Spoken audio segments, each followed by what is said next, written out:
करता हूँ, सरकार आने दीजिए। सीता सोरेन जी को जो अभद्र भाषा का व्यवहार किया है, इसका कारण इरफान अंसारी जेल जाना पड़ेगा।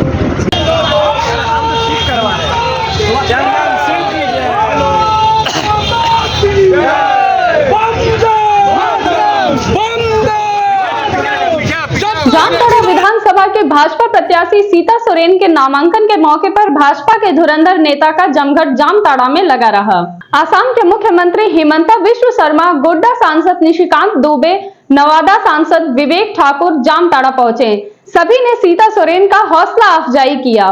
वहीं हिमंता बिस्वा शर्मा ने कहा कि सरकार बनते ही महिला को अपमानित करने वाले इरफान अंसारी को जेल भेजने का ऐलान किया है। उन्होंने मीडिया को संबोधित करते हुए कहा कि संथाल परगना दूसरा बांग्लादेश बनने जा रहा है, जहां तेजी से डेमोग्राफी चेंज हो रहा है। सरकार बनते ही 3 महत्वपूर्ण निर्णय हम लेने जा रहे हैं। सरकार बनने पर एनआरसी लेंगे। घुसपैठियों द्वारा बहला फुसलाकर विवाह करने वाले बाल बच्चों को कोई अधिकार नहीं मिलेगा।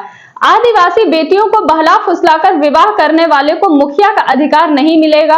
कुल मिलाकर संथाल परगना को घुसपैठियों और उनके प्रभाव से मुक्त करेंगे। सवालिया लहजों में पूछा कि संथाल परगना में किसका प्रभाव है?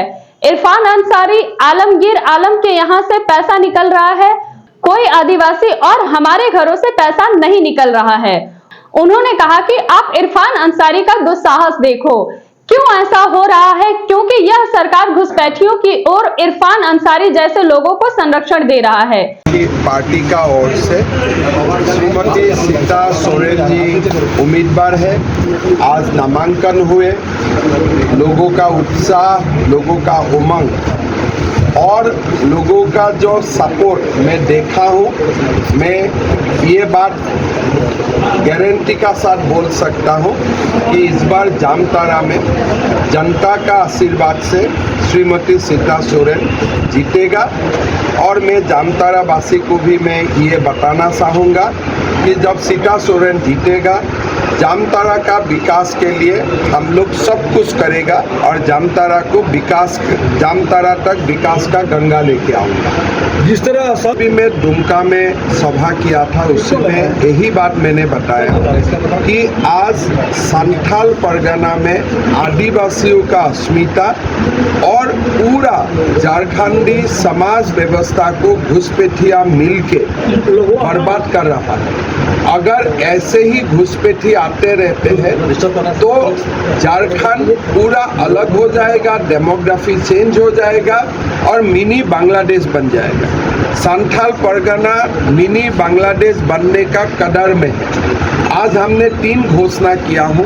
पहला, जब सरकार बनेगा हम एनआरसी लाऊंगा, कानून का रास्ता से हम लोग घुसपैठियों को धक्का मार के झारखंड से निकालूंगा।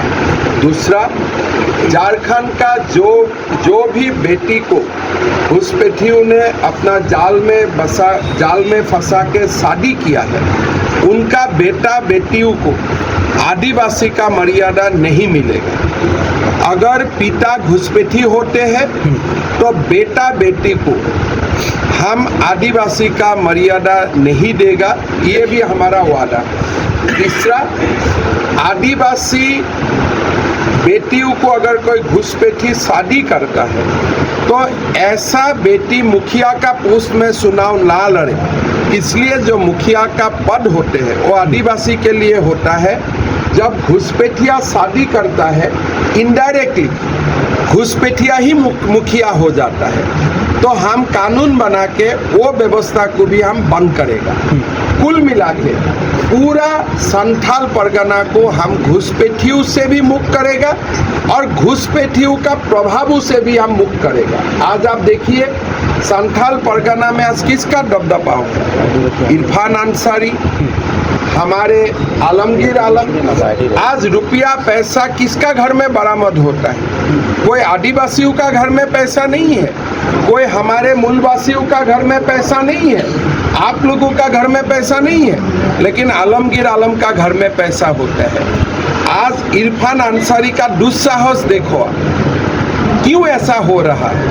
इसलिए ये सरकार घुसपैठियों को और इरफान अंसारी जैसा व्यक्ति को ये लोग संरक्षण देते हैं। तो हम ये वादा करता हूँ, सरकार आने दीजिए।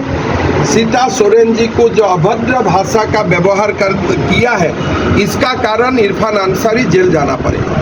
सीता सोरेन अगर जीतती है तो उन्हें क्या मंत्री बनाया जाएगा? ये दुर्गा सोरेन जी का पत्नी है, गुरु जी का बहू है, तो मेरा तो लगता है मंत्री तो बहुत कम होता है, उनका बहुत अच्छा भविष्य है।